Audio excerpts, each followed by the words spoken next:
नमस्कार। Super India news TV की विशेष समाचार में आपका स्वागत है। मैं हूं राजेश आर्य। आइए देखते हैं वही विशेष समाचार। राजनीतिक रोटियां सेकने की होड़ लगी हुई है। राजनीतिक दलों के रवैये से तो यह साफ है कि न तो वे लखीमपुर खीरी कांड की जांच का इंतजार करने वाले हैं और न ही उनके नतीजों से संतुष्ट होने वाले हैं। कृषि कानून विरोधी आंदोलन जैसे तेवरों के साथ लैस था, उसमें वैसी ही किसी घटना का अंदेशा बढ़ गया था जैसे लखीमपुर खीरी में हुई और उसमें 8 लोग मारे गए। यहाँ किसान संगठन केंद्रीय गृह राज्य मंत्री अजय मिश्र के उस बयान से कुपित थे जिसमें उन्होंने आंदोलनरत किसानों को सुधार देने की चेतावनी दी थी। इस आक्रोश में विपक्षी दलों के नेता भी शामिल हो गए और फिर इस किसान संगठनों ने इलाके में भाजपा के कार्यक्रमों का विरोध करना शुरू कर दिया। इसमें आग में घी डालने वाला माहौल बनना शुरू हो गया। इसी माहौल में भी वह घटना घटी जिसमें भाजपा कार्यकर्ताओं की काफी लोगों की कार किसानों से जा टकराई। इस टक्कर में 4 किसान मारे गए। बाद में गुस्साए किसानों ने कार सवार 3 लोगों को पीट कर हत्या कर दी। इस हिंसक घटना में एक पत्रकार भी मारा गया। फिलहाल ये स्पष्ट नहीं है कि उसकी मौत किन परिस्थितियों में हुई। उसके बाद जांच का इंतजार करना होगा। जांच से ही यह भी पता चलेगा कि कार ने जानबूझ कर टक्कर मारी या फिर उस पर हमले के बाद वह अनियंत्रण होकर किसानों से जा टकराई। जो पीट कर मार दिए गए उनके लिए कौन जिम्मेदार है। हालांकि योगी सरकार ने सूझबूझ दिखाते हुए किसानों और प्रशासन के बीच समझौता करा दिया, लेकिन इसमें संदेह है कि विपक्षी दल संवेदना दिखाने के नाम पर राजनीति करने से पीछे नहीं हट रहा है। इसके आसार इसलिए नहीं है क्योंकि उत्तर प्रदेश और पंजाब में चुनाव होने वाले हैं। विपक्षी दल चुनावों तक लखीमपुर खीरी कांड को कुरेदने और अपनी राजनीतिक रोटियां सेकने का कोई मौका नहीं छोड़ने वाला है। ये योगी सरकार के साथ मोदी सरकार को भी घेरेंगे क्योंकि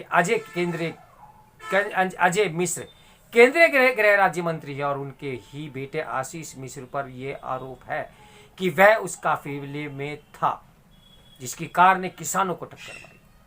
राजनीतिक दलों के रवैये से यह भी साफ है कि वह ना तो जांच का इंतजार करने वाले हैं और न ही उसके नतीजे से संतुष्ट होने वाले हैं।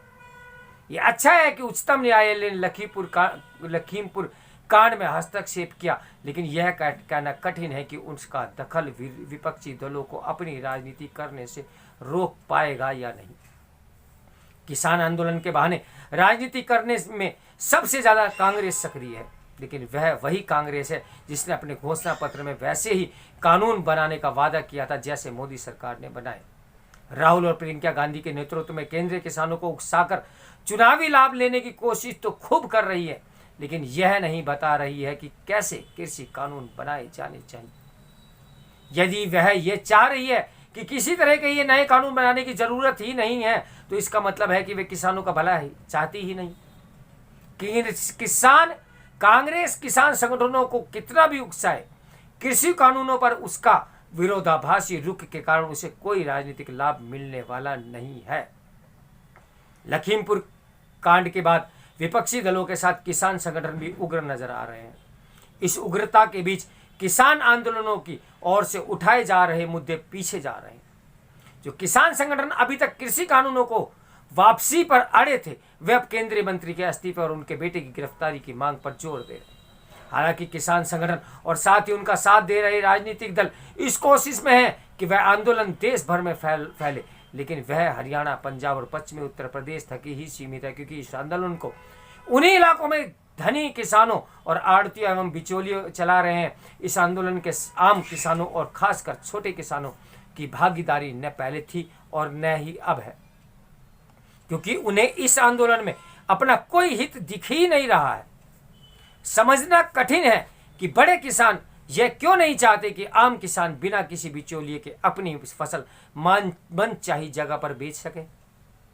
किसान संगठनों की ओर से आंदोलन के नाम पर दिल्ली को घेरे हुए 10 माह बीत चुके हैं। इस घेराबंदी से लाखों लोग परेशान हो रहे हैं, लेकिन उनकी कोई चिंता नहीं की जा रही है। किसान संगठन अपने आंदोलनों से होने वाले राजस्व हानि को भी कोई चिंता का विषय नहीं बना रहे हैं। इस घेराबंदी के कारण तमाम उद्योग धंधे चौपट हैं, लेकिन किसान संगठन बेपरवाह है। इस घेराबंदी को लेकर उच्चतम न्यायालय ने संज्ञान लिया है, लेकिन जब तक राहत न मिल जाए तब तक वह कुछ भी कहना कठिन है। यह कहना भी कठिन है कि उच्चतम न्यायालय अपनी उस समिति की रपट पर कब गौर करेगा, जिसका गठन खुद उसने किया था और जिसे कृषि कानूनों की समीक्षा का काम दिया गया था, उस समिति ने मार्च में ही अपनी रिपोर्ट उसे सौंप दी थी। लेकिन कोई नहीं जानता कि उसका संज्ञान क्यों नहीं लिया जा रहा है। किसान संगठनों के आंदोलन पर उच्चतम न्यायालय ने यह भी टिप्पणी की है कि जिन कानूनों का अमल रोक दिया गया हो और जो मामला अदालत में हो, उस पर धरना प्रदर्शन कैसे किया जा सकता है। लेकिन इसका कोई असर किसान नेताओं पर पड़ता नहीं दिख रहा है। वे यही कहने में लगे हुए हैं कि उन्हें आंदोलन करने में से कोई नहीं रोक सकता। ये ठीक कह रहे हैं, लेकिन इसका कोई औचित्य नहीं है कि आंदोलन करने के नाम पर वे लोगों को तंग करें, रास्ता रोकें। लखीमपुर खीरी कांड के बाद ये कहना और भी कठिन हो गया है कि किसान आंदोलन कब तक दिल्ली को घेरे रहेंगे। ऐसे में आवश्यकता यही है कि केंद्र सरकार से इस आंदोलन को खत्म कराने की पहल करे, अन्यथा लखीमपुर खीरी जैसी घटनाएं आगे भी हो सकती है। केंद्र सरकार को यह काम तो करना ही चाहिए कि वह छोटे किसानों के बीच सक्रिय हो और उन्हें कृषि कानूनों के लाभों से परिचित कराए।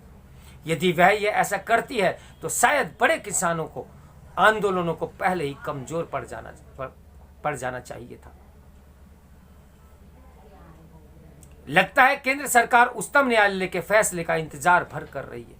यह ठीक नहीं है कि उसे उन आम किसानों के बीच जाना चाहिए जिन्हें वे कृषि कानूनों के सबसे ज्यादा लाभ मिलने की उम्मीद जताई जा रही है। तो मेरे साथ बने रहिए सुपर इंडिया न्यूज टीवी की ब्रेकिंग न्यूज के लिए। नमस्कार, मैं हूं राजेश आर्य।